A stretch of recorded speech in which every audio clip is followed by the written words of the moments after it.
Today we are pleased to announce Triple Click 2, which is the same podcast, but we're adding a PvE mode where we fight zombies.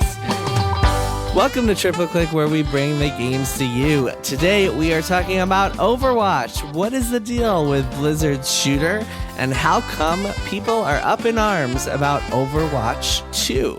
Let's get to it, shall we? I'm Jason Schreier. I'm Kirk Hamilton. And I'm Maddy Myers. Hello, hey, my friends. Hey, it's us. Hello, look who it is. We are back for another episode. I hope you guys have continued to dodge COVID, unlike me. Somehow we have. You're still here. Fingers crossed. This show is about video games. If you like video games, if you like supporting our show, hey, you can become a member of Maximum Fun and help us make this show, because Maximum Fun is our network and we do not take money from advertisers. We only get money just to make the show happen from all of you out there, you fine listeners. And hey, if you become a Max Fun member and you help us support our show, in addition to like all those warm, fuzzy feelings that you will get of helping a creator-owned show really be possible every week, you will also get free shit. You will get a bonus episode. Most important thing, really. Bonus episode every single month. We do a monthly bonus episode for all of our members. We have an entire archive full of cool stuff, but we also just did an episode this week on Elden Ring, a big spoiler cast, Beans cast on Elden Ring, so you can go check that out. So once again, go to MaximumFun.org/join, become a member today. Maddy, what are we doing today? Yeah. So we are doing a What's the Deal episode, and we are doing one on Overwatch. And I didn't think any of the three of us were quite up to explaining what the deal is with Overwatch. Like, we would have done okay, but I thought I might bring in a ringer to just help round out our team. An expert. In true Overwatch style. Yeah. I just thought it would help. So we are going to bring on one of my best friends, Nico Deyo, although that's not really her credit. I guess her main credit is being an incredible Mercy main in Overwatch, and also a freelance writer who's written for Polygon and Kotaku and Paste and a ton of other publications about Overwatch and so many other things. And she's still playing Overwatch all the freaking time, and we're going to talk to her about it. All right, let's bring on Nico. Okay. So welcome to our Overwatch therapy session, everybody. Nico Deyo, welcome to the show. Hi. I'm so excited to have you here. More of Maddy's lifelong best friends on the show is really my secret mission here. So I can get behind that. Nico, we all played Overwatch when it first came out, right? All four of us played Overwatch when it first came out. Mm-hmm. And Nico kept on playing it. And still does. Yeah. Still at the party after everyone went home. Yeah. Jeff Kaplan left. A lot of people left. That's Nico true. The kept host on of going. the party left. Yeah, like that's kind of weird, right? Like Jeff is trying to shut the party down, and Nico's like still there, making it happen. Yeah. I'm the person that's out on the front lawn, like completely passed out, just like hands around, and I just wake up the next day.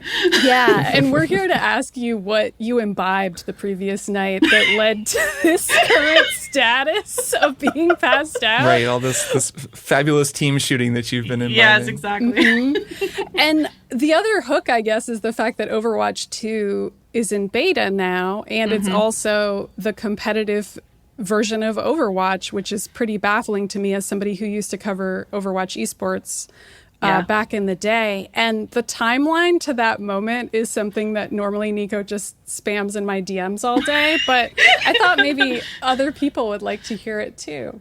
Yeah. So, Nico, do you want to explain why you're still so obsessed with Overwatch? Because I think it started from moment one for you, because it's not like any other video game. It's really not. Yeah. So I guess to kind of give like a very short timeline of it, for me personally, it just like, so Overwatch got announced in like 2014 at BlizzCon, and I remember thinking like, oh, this game, at first I didn't think it was a game. I thought like Blizzard was maybe getting into like the Pixar business or something, because they had this like very like glossy cinematic. It was so bright, it was so colorful, did not feature any orcs or demons. Or Zerg. Orc free. Yeah, orc free. It was kids, and then there was like, you know, heroes and villains and things like that, and it was very like, you know, pretty well scripted and stuff like that. And then as soon as they were like, Overwatch is going to be a team-based objective shooter. And I was like, nope. I don't like PvP games. I don't like it. They're stressful. And in kind of the intervening years between like 2014 and 2016, I played the closed and open beta for Overwatch and like got hooked really fast. And because it reminded me a lot of like TF2, which I did enjoy. And then as soon as it's very funny that we were talking about this because I did look back at my old tweets from that time period where it went very quickly from like, whatever, I guess I'll just like play it for like the ladies or something, the cool lady characters, to I got the collector's edition, and so, like 2 weeks before something it went live. happened in the interim. I think something like that happened to a lot of people. Yeah. So just to circle back, Jason, you played this game too. What was your experience of playing it the first time? You dug it, right? Yeah, I mean, I think it's a very Blizzard thing, which is to take this genre that's out on the market and polish the hell out of your own version of it and really just dominate as a result and bring in players who would never think to. And Nico, what you said about like not being into PvP before is such a common sentiment when it comes to Blizzard games, because people over the years who just like would not normally play multiplayer a lot are like StarCraft fiends or like are really into World of Warcraft. And Blizzard has always just been the goat at getting people to try genres that they wouldn't otherwise do, except for MOBAs, but that's a whole nother podcast. As for my experiences with Overwatch, I mean, I thought the trailer, I remember the trailer getting like more concurrent viewers on Kotaku.com than like anything ever. People were so hyped at Blizzard's first new IP in like 16 years at the time. And then I played it. I was into it for a bit. I wasn't very good at it. That was a problem for me. I played as Tracer and like zipped around and like did a bunch of recordings of myself teleporting off of cliffs, and I was like, okay, that's enough Overwatch for me. And went back to StarCraft instead. What about you, Kirk? Kind of similar. I played a little bit longer than Jason. I remember because Jason, you and I played Destiny, and then our Destiny crew kind of switched over to Overwatch for a minute, and then there was a kind of a gradual attrition as some of us left the party to continue the metaphor. I really liked that trailer as well, that opening trailer. I liked that vibe. And my experience of the game was basically playing it, getting into it, looking at playing different characters. I really liked playing Diva. That was kind of my... I would say I was a Diva main for a month or two. I wrote about the game a little bit for Kotaku. And then, kind of lost interest. There were some changes. They started adding new characters. Things started to coalesce into a proper competitive game. And I just, I wasn't really that good. I wasn't playing in an extremely dedicated way. I found myself increasingly turned off by the whole loot chest grind, the whole the feeling like I was compelled to play on certain days and for certain events, and I was just like, I'm already playing Destiny, and even that is sort of exhausting at this point. So they kind of lost me, and then I sort of stayed tuned to the Overwatch network because I just liked watching the character reveal trailers because those little movies they made were so great. And so there was a period of time where I wasn't really playing the game, or I wasn't playing the game at all, but I was still watching those movies because they were so good. It's a hamster and a big ball. And just seeing what Winston was up to. I mean, those touching scenes of Winston and his human friend standing looking out over the earth. I mean, there's a lot of really nice stuff in those little mini movies. So I kind of watched those. And then I just at some point around probably when they added Brigitte, I mean, it was also when I left Brigitte. It's not what you think. It was around when I left Kotaku, so I was also just fully not I was starting to just unplug from the world of game news, and at this point I'm you're very fully not a gamer. You're you're very right. I just turned in my gamer card and just full saxophone hours now. Kirk, not a gamer, Hamilton. That's what they call me. Say. That's my nickname. I remember. So I played Reinhardt. I'm glad we're all getting into our mains. This is important. It says a lot about us. I played as Reinhardt. Reinhardt is fun. And then I feel like I stopped playing for like a week. Nico, you and I had played together in that very first surge. And then I came back and it was like something had happened to you and everyone else we played with that I had not been a part of, where everyone else had gotten way better and understood a lot more about how to do well at the specific cocktail that Overwatch does. And it's not just a matter of, oh, this weapon's better than that. That's not even remotely how this game works. Each hero is unique in much the same way that Team Fortress 2 was, but instead of just 4 heroes and you really get the sense of what every single one of them does, it's more, and they've added so many more. Now when I look at Overwatch, I feel like I don't even recognize half the people on the screen. And I'm like, the ones that I do recognize have totally different abilities that I don't remember, or everything works differently. And the pairings and trios that work together well, I'm like, I don't even know what this means anymore. And that means that it has gone from being a game that I thought was really accessible when it first launched because it had alternatives to the like Twitch, Counter-Strike, Quake, whatever DPS kind of play that it's like you have to be good at just this in order to succeed at this team-based shooting game. It had these other kinds of characters, but now I'm like, it's become so overwhelming as a result of all these additions. Yeah. So I have a question related to that for Nico, and that is, so Maddy, you have this memory of being away from the game for a week and then something changed. Yeah. And I know that feeling because I've had that feeling with groups of friends who play games as well. And I'm curious, Nico, do you remember that moment? And what's your perspective on that change? Like, what happened, if you know? I mean, I think like it's very interesting how memories work. I definitely think that Maddy's assessment is pretty correct, though. I don't think it was necessarily a week, but it was definitely probably a period of like 3 to 6 months, or in between, in between you becoming a phenom that you are. Yeah. No, whatever. It's kind of a combination of a couple of things where, as I've sort of tracked the progress. I should say, I shouldn't say I should say we, me and my kind of co-conspirator, Tyler Culp, who works for PC Gamer. We're kind of like, and is Overwatch a fellow Overwatch stan. Yeah. Yeah. He and I are basically kind of like Overwatch historians at this point. And I played it, in a casual way, for a decent chunk of time, but around the time that I would say, Kirk, you started falling off the game in terms of like they started adding heroes and stuff. So we're looking at the 2016 to 2017 period of the game. That's when it went from that early period that I felt like so many game journalists were like super hype on, because it was just like TF2 or Quake or whatever, where you just throw yourself into a match. Yep.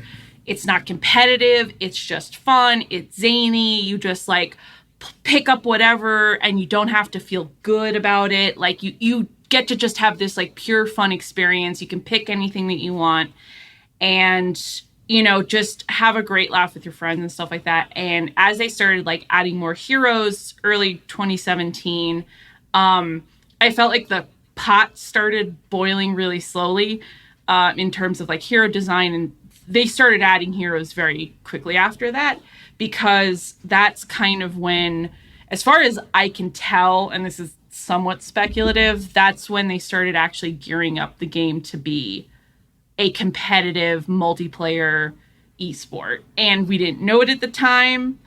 It was not even on the wind yet, but like that's kind of when I made the jump from that early sort of heyday period where I didn't know anything about the game to I kind of swapped friend groups, I guess. I did play with a lot of, like Maddy said, I played with like her and a lot of other people that we were all like, filthy casuals. Yeah. No. I mean, like, then she abandoned us. Literally played with like all of the people who like just, were all trying it out and that sort of thing. And then I sort of swapped from playing with my usual group of people that I met through like Idle Thumbs to playing kind of by myself. And then I met Tyler, and around that time is when I started sort of trying to figure out the nuts and bolts of the game from like a mechanical perspective. and also a cultural perspective. I started doing a lot of like writing about like the fandom and kind of cultural issues within, you know, basically baby's first taste of what competitive shooter communities are like, which I'm sure Maddy and all you guys both can attest to. Yes. Little toxic. Yeah. You know? Wonderful chill places. Yeah. Oh, yeah. Supportive. Bastions of good behavior. But as the kind of the pro scene ramped up at like end of 2016, early 2017, you already had like the first Overwatch World Cup. You had things like OGN Apex in South Korea starting up. And that was like when I started watching esports as an esport. And so that's when I started understanding this game could be like on a whole other level tactically, not just about shooting at that time, but really about like kind of the mental game and kind of the like how all these things fit together. So it suddenly went from like TF2, you know, playing whatever to like learning about compositions, learning about what kind of power imbalance was happening between certain characters, what things were really good on what maps, like really kind of grokking it on like a pretty deep level. And it was great to watch, you know, South Korean players tackle Overwatch. That's like, you know, watching Picasso paint, you know, like just perfect. It's funny though, because the thing that I remember you liking about it even then was that it was so dissimilar to other esports at the time. Yes. And that's part of why you were so fascinated by it. And you still are. And you still tell me I'm still playing it because there's no other game like it still. There really isn't. Which is to say, like, I made a list of hero shooter competitors because this was a weird little time period in 2016 onward where it was like every company was trying to make one of these, and we mainly remember Overwatch, and these days we also maybe would talk about Valorant and Apex Legends. And Nico, we can talk in a second about why those two aren't good enough for you apparently, but like there are also other hero shooters that tried and failed to capture the same magic. Like, I didn't realize till today somehow, because I'd retconned it in my memory, that Battleborn from Gearbox came out before Overwatch. Oh my God. It was just a slaughterhouse. And Lawbreakers was Cliffy B's attempt that shut down like the next year. Yeah. It launched in 2017, and then in 2018 they just shut the doors. Battleborn was kicking for a much longer time. Both of which were in development before Overwatch was even announced. Right. It's worth noting. So it's like, why do you think... I mean, this is a question for any of you. Why? Yeah, it's like an Ants Bugs Life situation or something where it's just like something was in the water and everybody played TF2 and then... Well, you know what was in the water was League of Legends was in the water. And so everybody took that and was like, if you're the designer, I mean, if you're Cliff Bleszinski or you designed Unreal Tournament and stuff, you're like, hey, man, I want to take this like old school shooter and take classes from MOBAs. And it's a pretty... It's not a like way out there combination. It's not like you need to be so... Like a lot of people have that same idea. And since it takes so long to develop games with TF2 in 2007, it's kind of makes sense in a sad way that 10 years later you would get a lot of games that were influenced not only by that, but also MOBAs. And MMORPGs is one of the other things, Nico, that you said you see as an influence too. Yeah, absolutely. Which is interesting to me. Jeff Kaplan and also Chris Metzen, who was end of Titan development, which was their failed FPS MMO, which is what led directly into Overwatch, because they basically took the bits and pieces from Titan and literally made just kind of like an internal sort of shooter sort of thing with the heroes. Like Tracer was originally in Titan, and it was just an internal thing but they realized all of their employees were like literally like extending lunch breaks and staying after work to play this thing. So that's kind of where I think they realized like, oh, we got to get ahead of this. So, but yeah, no, like I understand where that groundswell came from. And it's very weird because as you noted, like Battleborn came out like 2 weeks before, and definitely it felt very weird. It felt like, Battleborn came out 2 weeks before Overwatch, and it felt like a very like, who's going to release a game around Elden Ring right now? You know, like it had that kind of like, who's playing that? And also Paladins came around the same time. Paladins is still going, by the way. Like that's actually still happening. And there's a very dedicated fan base. But it's weird that we had this kind of like weird sliding doors moment of, because Overwatch ate everybody's lunch, numbers wise, it was really poised. It really kind of almost did itself a disservice in that all of the competitors left. And then immediately after, everybody started developing battle royales. And that's what took off, because then they also borrowed all of the DNA from Overwatch to make character battle royales, basically. So that's where you get like Apex, the and Valorant. Legends of it all. The Apex, exactly. Because PUBG was like on the rise at that point, or around. I don't know the dates of PUBG, but PUBG had literally just kind of hit the Twitch scene, and then of course Fortnite. How can we forget the Ariana Grande game? So it's weird that like there's this like sort of dissonant evolution of like Overwatch did so well that it cleared out all competitors and then destroyed its own, market, and then the market just veered right off into it. Okay, so I want to ask you a question, Nico, because that's what made the following sequence of events so weird. Overwatch dominates the market, and then suddenly Blizzard stops updating it because they're working on a sequel. So as someone who was playing the game regularly, what were the next couple of years like for you? And they just like bailed on making new stuff for Overwatch. I have kind of a different take about this than some other people, because the reason that, to kind of go back to what Maddy was asking before, the reason that I stuck with Overwatch is there really is nothing like it. It had so many things about it that were not replicated in other shooters.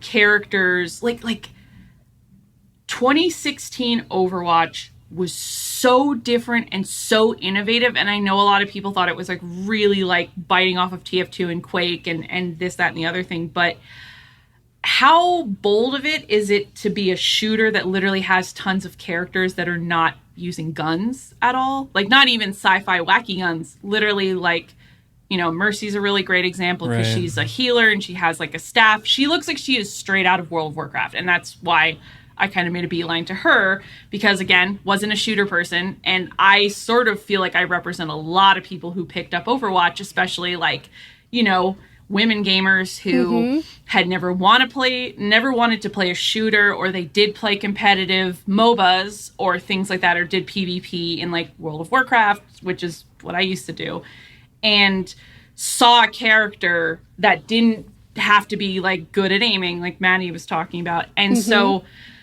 the first couple of years of Overwatch, even as towards the lead up in 2019 when they announced the sequel, scare quotes, it dominated my life because it was a tactically complex game that I feel like the word shooter kind of does it a little bit of a disservice, but it's true. But it also is tactically it's closer to like watching a soccer game. And that's why the esport was really popular. That's why the game is still so intriguing, why people like are suffering massive burnout now in 2022 from this game, but cannot quit it because there is just nothing else. No one wants to kind of risk it all, because the people who did risk it went up against Overwatch and failed. And now Overwatch's biggest enemy is itself. Right. And like the other thing that we haven't quite gotten to yet is that not only did the game stop updating in favor of Overwatch 2, and Blizzard will never admit this, every reporter has asked them and they will always deny this, but like your articles, Nico, have always pointed to them increasingly focusing on DPS heroes and DPS play and classic shooter mechanics in favor of the weirder stuff, the tanks, the healers, etc. And the overall outline of how the game has changed has made it look more like a Valorant, more like a Counter-Strike even, than the weird game that it was before. And so that was happening concurrently with this Overwatch 2 announcement that was also taking people off the board supposedly to work on this other game. Yes and no. Yeah, it's because it's technically not. There's some peculiarities to the development that we just don't really know, and it's really funny because I told Tyler, I was like, I'm really excited for the documentary that's going to come out in 5 years about what exactly happened with Overwatch, because sort of in kind of the arc of Overwatch's history, the 2017 to 2019 period is clearly them ramping up, announcing, and then trying to roll out a massive esports undertaking on what is pretty confirmed a shoestring budget, very poor management, obvious Blizzard hierarchy problems above that. Or, that's a whole other thing. First I'm hearing of it. Yeah. But like, when you seek to make an esports enterprise, suddenly the priorities of a goofy, tactical, team-based sort of shooter thing change very rapidly. And looking back now, I definitely can see kind of it was already in the water as early as 2017. Somebody got big dollar signs in their eyes and was like, well, people want to invest in esports right now. By the way, RIP Compete. I miss it so much. I want to see. I wish there was like a long form Compete about Overwatch development. But you definitely saw the shift in priorities. Hero designs started getting very complex and somewhat homogenous, but also like trying to shake up like competitive metas. You saw then the announcement happened, and then suddenly Overwatch League was fully in the world. It killed the South Korean Apex scene dead because it was a competitor.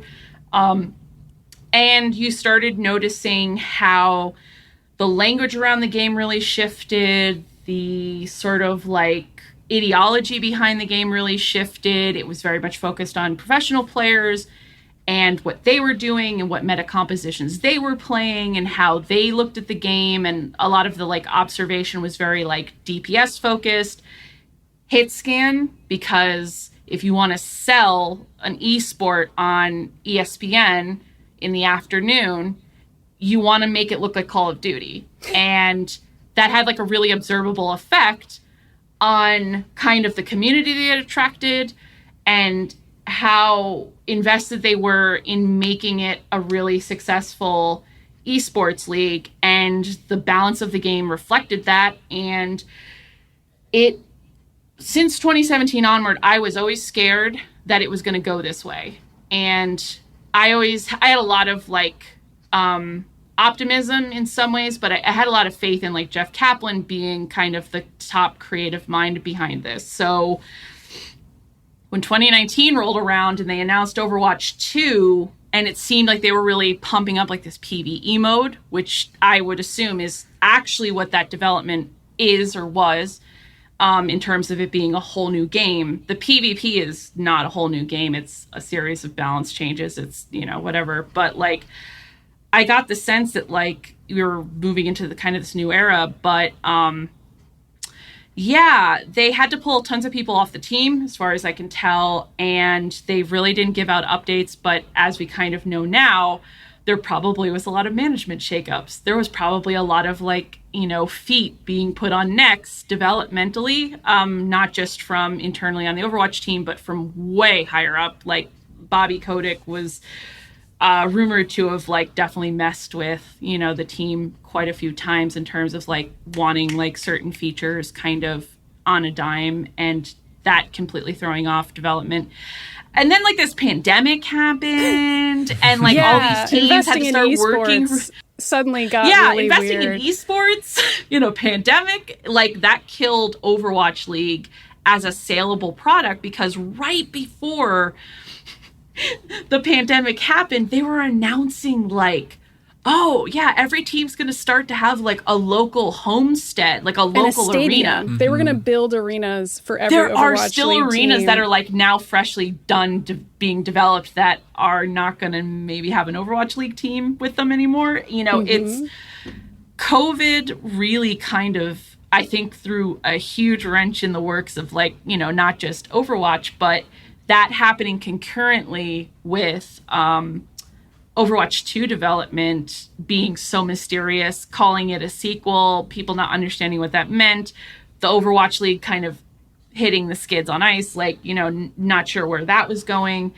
And so you definitely had this period of like 2 years where the developers were kind of mum about everything. And that's ongoing, right? I mean, we still don't even...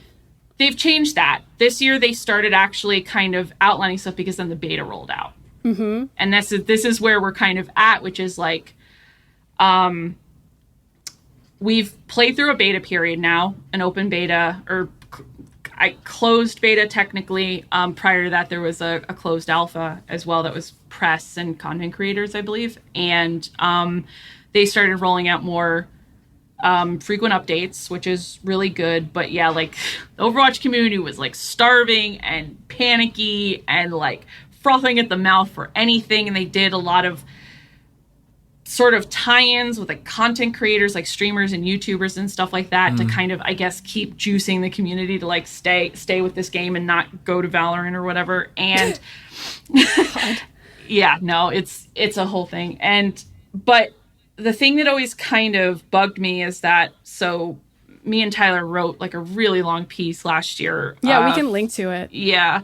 For Waypoint / Vice Games, where we were just about to like go to press with it, like literally like a day before we had like our final deadline for it, kind of detailing the history of Overwatch. The dev team announced that they were going 5v5. That the entire like team framework of this game was radically changing. Because it had previously been 6v6. 6v6, and with role lock, which is something they added later, it was 2-2-2, 2 tanks, 2 DPS, 2 support. And they just nixed a tank. Mm-hmm. Just got rid of a tank. Who needs Just get rid of a tank. It doesn't matter. And me and Tyler had to like pretty much scurry to like add a whole like 2 paragraphs about like what we thought this was going to mean for the game. And oh my God, this is going to change so many things. But in the interim, both he and I started to get like really worried and very cynical. Where is this going? Well, so why does that change to you indicate that the game is more focused on DPS, for example, and like the sort of Call of Duty ESPN broadcast of it all, for the person who doesn't understand? Like me, for example. Yeah, no, to kind of, so explain it to Maddy and all of her friends who don't necessarily understand what that means. But like, it's, so if you kind of still think about Overwatch as like a team sport. So like, you know, you watch it, Overwatch League, and it is really like watching a very fast soccer match with colorful characters.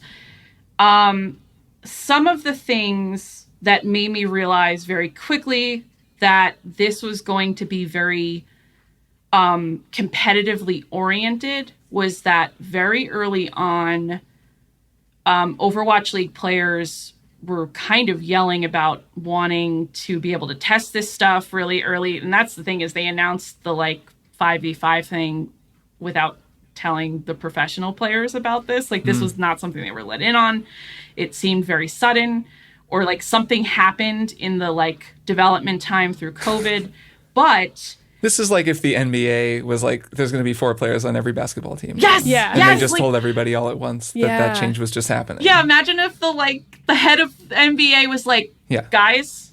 To put it in context. Yeah, to put it in context, guys, 1 less basketball player. Also, Sorry. like, players got fired. That's a whole other like, piece that's of the it. thing, is tank players on Overwatch League teams were fired en masse. Yeah. Like, just, it was a bloodbath. And a lot of people just ended up retiring, you know, at age 24. veteran Overwatch players at 24. Yeah. And yet it felt like going into this 2022, when they started actually ramping up in updates and things like that, I started hearing from pro players again, and they all felt very happy with the kind of turnout. And so I'm like, a little skeptical about that. And some of the things that developers mentioned about it, still being maybe not. I mean, the thing about this that you're always cataloging is like, they'll always say the changes are for everyone in the player base, not just the top players, not just the best players in the world. But it is odd when an update seems to specifically make pro players really happy and doesn't necessarily seem like something that makes the game more accessible or easier to play or easier to understand or easier to jump into. Yeah, because the game had been sort of going in that direction from the start, but it still felt maybe parsable for even a casual player because the heroes remained mostly the same. But when I actually got my hands on the beta, along with my friend and stuff like that, we noticed immediately it was so fast, like time to kill. So, the moment from when you try to kill somebody until the time that they actually die was very fast. So it felt a lot more in line with a Call of Duty or a Valorant. Not one-shot territory, really, but a lot faster than we were used to, because in addition to taking away a tank, so one basketball player is off the court, they also adjusted a lot of heroes in order to kind of accommodate the fact that there wouldn't be a second tank. A lot of crowd control, so things that heroes use to kind of slow down the action, kind of remove pressure from the other team, were also kind of taken away. Also something that would make the game faster. And because of that other tank being removed, that additional tank usually would provide like pressure, like defensive pressure against the other team. Suddenly playing it just felt onerous. And I understand it's a beta, but it felt like a very fast game. And then in the wake of that alpha and that beta period, now we're kind of waiting for the next beta to happen. Pro players are all talking about, this like feels so good. I think there was something in the Washington all these Post about this. They love this. The 19-year-olds, they love this because, and a lot of coaches have been talking about, well, it's more mechanically focused. It's more skill-based. There's less emphasis on abilities, which is something that if you have spent any time in the shooter community, especially paying attention to like Valorant in particular, or even Apex, there is constantly a struggle between people who always want shooters to be pure mechanical shooting, crosshair on head all the time. And Overwatch was never that kind of game from its inception. And so if we're steadily moving in that direction where pro players who are arguably, inarguably the best at the game are like, now it's more about like crosshair on head, when there's still all of these heroes that are not crosshair on head and the game's gotten faster, it definitely feels like they're kind of throwing they're throwing their entire weight behind really solidifying this as an esport. And then the PvE is kind of often like development hell. And I have a feeling that was kind of going to be a concession to a lot more of casual players, because it would have like more like Left 4 Dead, RPG, level up kind of, talent-based sort of systems behind it. So it really feels like Overwatch 2 feels like it's taking the game and sort of like pulling the Velcro apart in that respect, where the competitive stuff is getting even more competitive and we don't know about the rest of it right now. But it's very alarming. Yeah. So if I could just reflect on something that I've watched as this game has developed over the years, and a change that I at least sense when I look at Overwatch, and I'm curious what you think, Nico, maybe just to put a bow on this whole thing. Yeah. My sense is that Overwatch, just listening to the way that you're talking about it now versus the way that people were talking about it when it was first announced, that the magic has been sort of steadily drained away from this game. Because what made Overwatch so special, or a big part of what made it so special, was the MMO-ness of it, the world building, the characters, the fact that it did come out of this failed MMO in Titan, or this canceled project that then was turned into this thing, where as you played it, you know, people would always say, there's a common refrain, oh man, I wish I could play the MMO version of this. I just want to live in this world. I want to play Tracer as she goes on adventures. Yeah. And it was also a really good team-based game with great tactics and a great strategy, and you could really build a whole strategy and, you know, spend a lot of time with that. So it had that going for it as well. So it pulled people in, and you were in this really enchanting, exciting world, and then you were playing this game that it turned out to be really deep and exciting and allowed different people to play in different ways. And then over time, it's like it's been put through this crucible and just turned into this extremely focused thing. And then the way you're talking about, right, the shift in the design of the game, the removal of a tank, the focus on DPS, so you're just getting like really quick time to kill.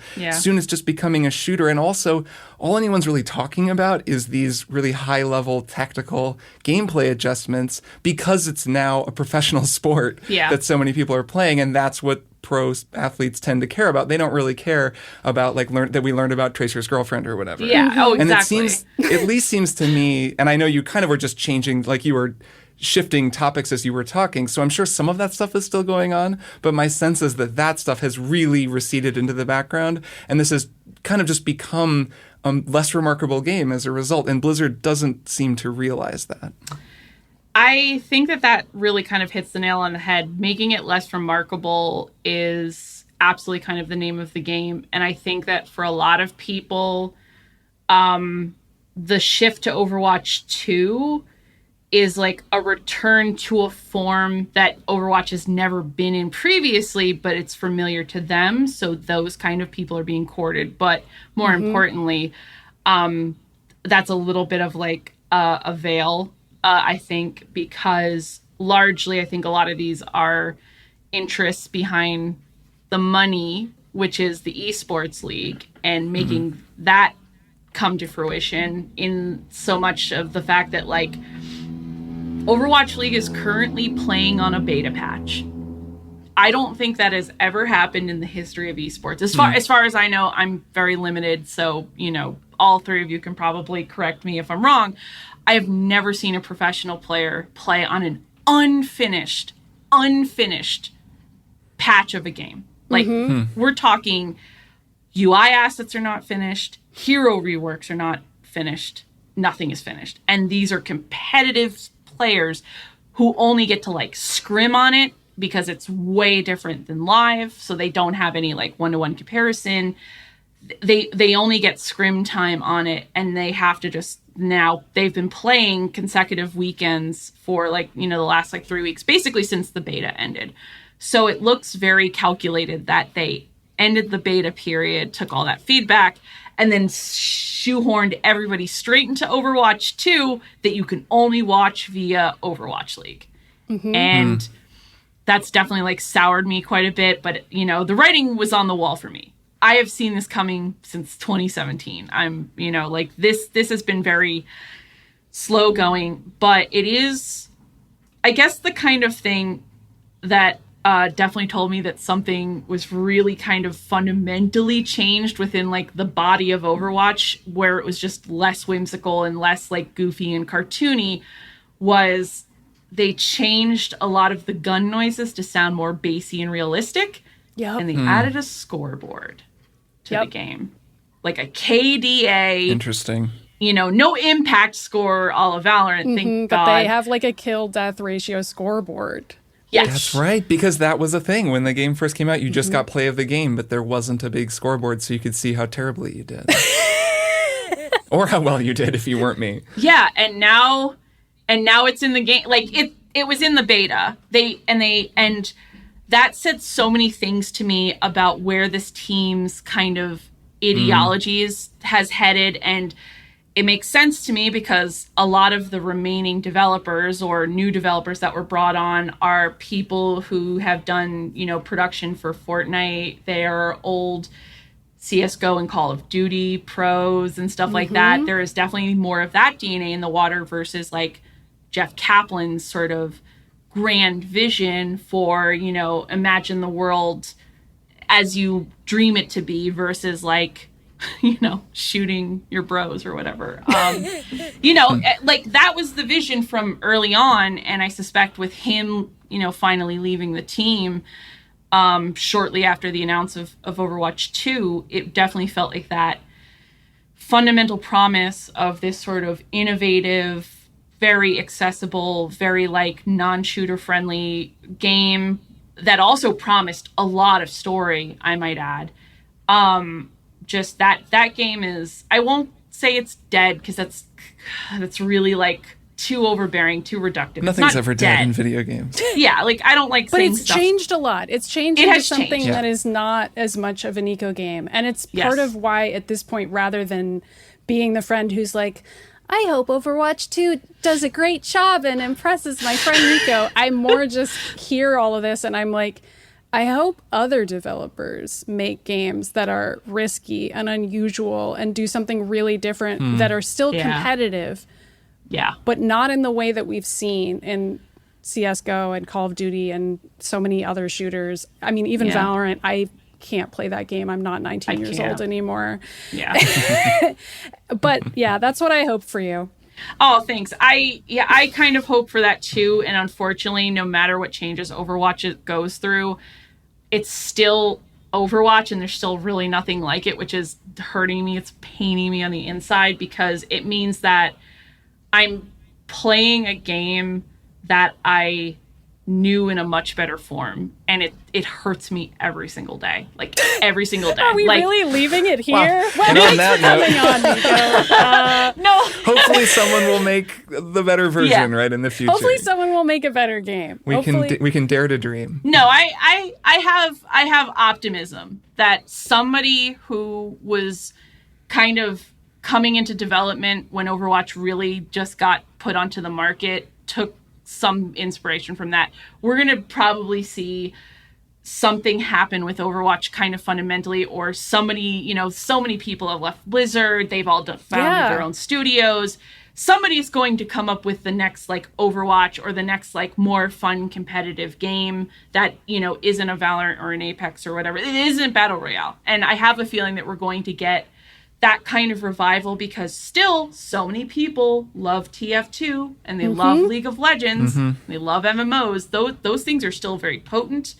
There's a lot of people who still play those games. There's still a niche in that market. Like as Overwatch 2 definitely solidifies as a more like competitive arena, like closer to like an arena shooter versus like a goofy character shooter, like somebody's going to pick up that torch and run with it. I have no doubt in my mind, and the second that gets announced, I will jump ship and go play that, you know?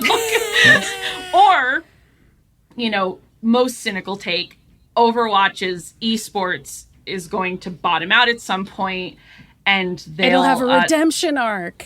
It'll have a redemption arc because then it'll go the way of Heroes of the Storm, where they rip the esports out of it.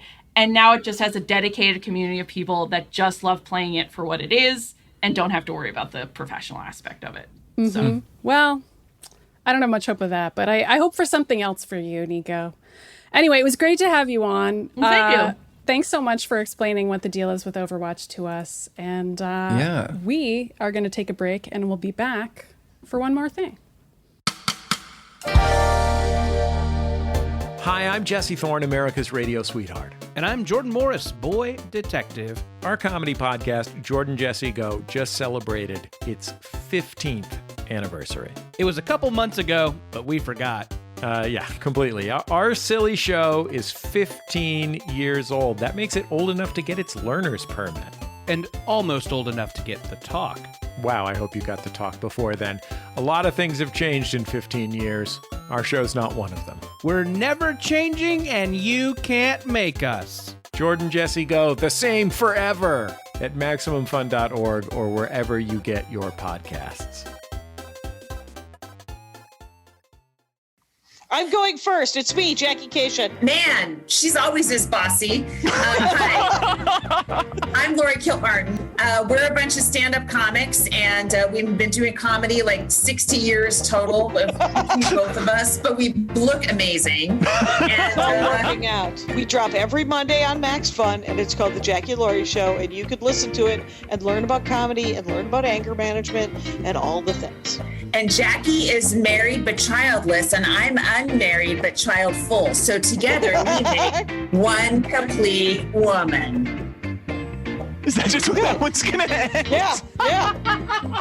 And we try to make Kyle laugh just like that and say, oh my God, every episode. It's a good job. The Jackie and Laurie Show, Mondays, only on Maximum Fun. Okay, it's time for one more thing. Kirk, why don't you go first? Because I really hope this is a cool new dance move that you're going to tell us that you're learning.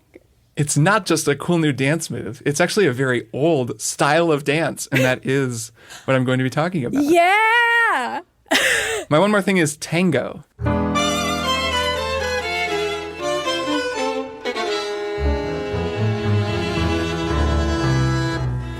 Argentine tango dancing, which I wanted to talk about because Sarah Almala, if you're out there, I hope you're listening. Yes, our friend, voice actor, voice director Sarah Almala, very into tango. I have also taken ballroom dance lessons. Kirk, I did not know that we had this in common now. I love ballroom. Well, so I have done some ballroom dance, but I'd never done tango. And pretty cool. It is pretty cool. So yes, I took a tango class and am working on an episode of Strong Songs that's all about Argentine tango, where I spoke with a guy named Alex Krebs, who runs a tango studio here in Portland called Tango Baritone, and is a really big deal. I didn't know this, but a buddy of mine plays piano with Alex's tango group. And I was like, I really want to talk about tango on the show, but I don't know much about it. So this kind of led me to have this whole conversation with them. And that led me to go take a class, just to go to a milonga on a Saturday night and just do the thing.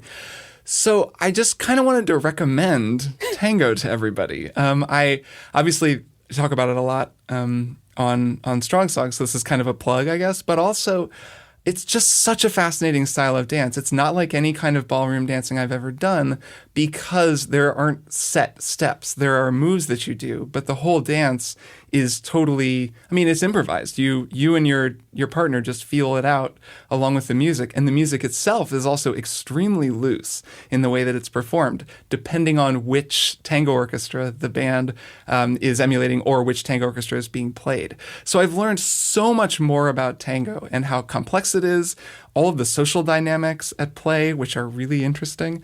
And just, I have a way deeper appreciation for it now than I did a couple of weeks ago.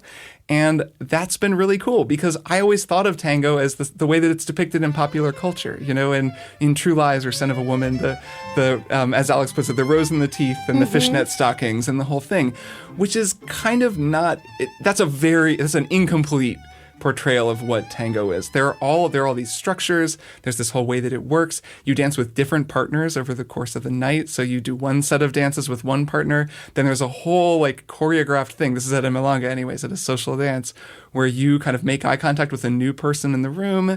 And if you kind of hold eye contact, then it's like, okay, we're going to dance together. And you just go dance. There's all of these sort of protocols and understandings for you make a little bit of small talk, but then you don't talk while you're dancing. And it's so cool. It's so cool that this thing exists that you can just go do. And a lot of cities in particular, but really a lot of communities now have tango classes that you can just go, you sign up, someone will DJ, they'll play their favorite orchestras, people will come out, they're usually really welcoming communities, people are really nice. And it's such a fun, sort of vulnerable thing to do with people, to just go and meet people. It has this kind of summer camp energy almost, but it's a very specific thing. There's a lot more going on with tango than I realized. It was super cool, and I've been thinking about it a lot, and I think it's just so fascinating. And I know a lot of people hear the word tango and they picture certain things, but there's so much more to it than that. It's really just a whole rich cultural tradition that goes back decades and decades and decades. So I just wanted to recommend people look into tango, listen to some tango, and maybe even go take a tango class, because there's totally beginners classes all over the place, and it's a really cool thing to do. That's awesome. Yeah, social dancing is really, really cool and a little bit game-like at times. There are a lot of rules. There are a lot of rules. You do want to follow the rules. There's a magic circle, I guess, something like that. There is a magic circle. That's true. Yeah. Jason, how about you? My one more thing is a TV show that I just watched called The Flight Attendant on HBO. I'm curious about this show. Me too. So this is a show. So I've only watched season 1. Season 2 just came out, but I've only watched season 1 so far, so that's all I can talk about. But here's the premise. So Kaylee Cuoco, who is, I hope I'm pronouncing that right, who is, I think she's best known from The Big Bang Theory, even though I've never seen that. But she has a very familiar face. If you see her, you'll know where she is. She stars as this kind of drunken, alcoholic mess of a flight attendant who goes on these trips, and one day goes on a trip to Bangkok, meets this cute guy in first class that she's serving, goes out to dinner and drinks with him, sleep together, have a drunken blackout night. She wakes up and he is dead in the bed next to her. Ooh. And what kind of unfolds from there is this 8-episode thriller / kind of comedy, although it's not really a comedy. It's more of just a thriller mystery show where with she's jokes. trying to figure occasional out jokes with occasional jokes where she's trying to figure out. I mean, a lot of the humor is just her being kind of a hot mess. So it's her trying to figure out what the deal is, what happened, how to kind of defend herself against the because people obviously think she did this crime and she killed him, and so how to prove that she didn't do it, and she winds up entangled in this big conspiracy, yada yada. And I liked it. I didn't think it was the best thing ever, in part because it kind of drags and it goes on a lot of silly tangents. For example, a lot of it is spent just like living inside of her head with hallucinations where she sees the guy who's dead and he talks to her the whole time. So he's like a main character too. Classic and those just drag on and on and on. There are all these scenes that are like flashbacks to her youth, and it'll just repeat the same imagery over and over and over again. It's really just like to a padding extent. But the twists and turns are kind of fun. The cast of characters is fun. There's some really bad performances. Rosie Perez is in it. I don't know how you guys feel about Rosie Perez, but I don't know if she's known as like the best actress on the planet, and she has an extremely silly plot where she for some reason decides to she's another one of the flight attendants. She's for some reason decides to sell her husband's her husband works for a computer company, and she decides to sell her husband's computer secrets to Koreans for some reason, and it's never really made clear why or what she's up to. But yeah, it's a fun show. I mean, I wouldn't say don't watch it. It's not. I wouldn't say you need to bump it up to the top of your list right now, because there are way better thriller shows. But I enjoyed what I watched, and it's got some cool style. It's got some cool aesthetics. It's got some cool stylistic choices. They do a lot of split screen stuff, kind of 24-ish split screen stuff that I really enjoyed watching. There's a lot of cool shots of cities as she travels around to Rome and Bangkok and stuff. Sure. And she's pretty good. Kaylee Cuoco is pretty good, or not Haley. Kaylee Cuoco is pretty good in the starring role. And yeah, if you're not sick of the kind of cliche of the drunken mess who has to pick up the pieces and recover herself and confront her past trauma before she can really heal and put the liquor down, if you're not sick of that, it's a fun show. So nice. Interesting. Okay. Well, I actually read The Flight Attendant. The Flight Attendant. I think it's on HBO Max. Yeah. Yes. I read a book about a drunken mess who has to pick up the pieces. It is Misery by Stephen King. Are either classic. of you two familiar with this book and or film? Yes. I've seen the movie and I haven't read the book, but I kind of want to read the book. I'm waiting for Just King Things to say whether they liked it or not. See, that's why I read the book, because I've always wanted to read it, and I try to not bias myself with the Just King Things podcast episode. Believe it or not sponsored by us in any way, simply a podcast we enjoy where they read the works of Stephen King in publication order. And they're going to get to Misery in, I want to say July, so I'm really early. But I was so excited because I've always wanted to read Misery. So I read it, loved it, and I really recommend it. It's so weird. I don't know if Michael and Cameron are going to like it because it's super slow and introspective, and it feels... Okay, I'll describe the premise of Misery in case the listener is unfamiliar with how much of a self-insert character the main character of Misery is for Stephen King. I don't know if he's ever denied this, but come on, Steve. So it is about a writer a best-selling author, incredibly famous best-selling author. Stephen King book about a writer? What? I know. Whoa. And get this, he's got significant drug problems and significant issues with his life with drugs. And that's a really big problem for him. So he gets in a car accident and gets kidnapped/rescued by Annie Wilkes. Which, by the way, worth noting, this is written before Stephen King got in his serious car accident. True. And Annie Wilkes is this, it's funny that I can't remember the name of the writer at all, but I can absolutely remember Annie Wilkes because she's freaking terrifying. One of the most terrifying female villains, maybe of all time. I think I'm willing to say that. It's a fair argument. She is just a nightmare fangirl and also sort of a parody, I would say, of the kind of person who reads Stephen King books, which is to say middle-aged white woman. That's a huge amount of his audience. I don't think I'm speaking out of turn by saying so. Kathy Bates, of course, iconic performance. Absolutely incredible. Bates. Yeah. And Annie, and so this entire book, there are a few other characters who show up in the periphery, and there's a book that the writer character is writing, and you get to read excerpts of the book, which is really fun and just kind of helps break it up, because this is a two-hander. He is stuck in her house, severely injured and addicted to drugs, which she keeps him on to sort of keep him a victim forever. And like, she is a former nurse who has horrifically reset his injuries, and so he's bedridden, and he's her captive, and she's completely obsessed with him, and he learns more and more about her. I don't know. It's wild to read a book where it's really just two characters and you just get to know the two of them extremely well, and almost nothing actually happens. It's really just a terrifying body horror story for the entirety, and just awful descriptions of being addicted to drugs and the withdrawal when she's torturing him and the physical symptoms of everything that she does to him. I don't know. I was really into it. I enjoyed it. I liked the horror of it all.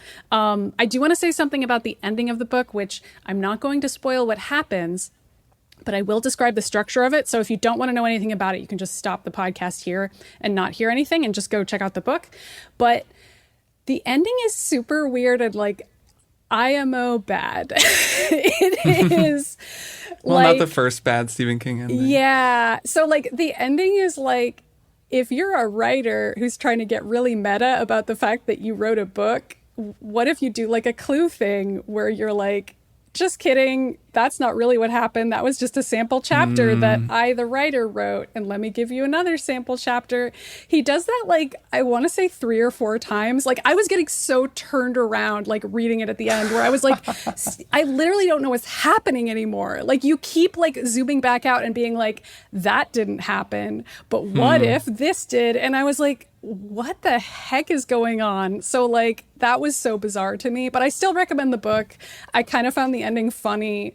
If you listened this far and you wanted to know about the structure of the ending, at least now you have a warning that I almost wish I'd had, that like it was going to be so weird, and that I don't know if I want to say I need to pay attention to it because it super doesn't matter. It's more just like, be aware that this is a really fun horror two-hander and that the ending is like, who cares? It doesn't actually matter, you know? Yeah, I never knew it had a weird ending like that, but now I'm probably happy that I know, because I do think I'll read that book at some point. Yeah, and I feel like I don't remember the movie super well, so I'm going to watch that too and see which of the endings they choose for the movie and whether or not I agree with the one they choose, or perhaps they'll write an entirely new one that isn't in the book at all. So yeah, Just King Things, pretty cool podcast.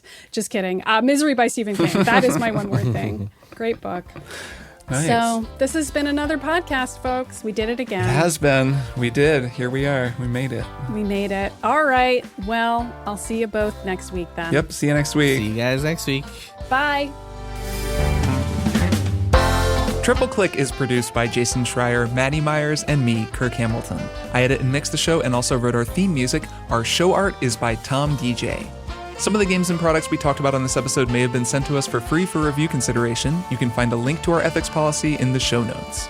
Triple Click is a proud member of the Maximum Fun Podcast Network, and if you like our show, we hope you'll consider supporting us by becoming a member at MaximumFun.org/join. Find us on Twitter at TripleClickPod, send email to tripleclick@MaximumFun.org, and find a link to our Discord in the show notes. Thanks for listening. See you next time.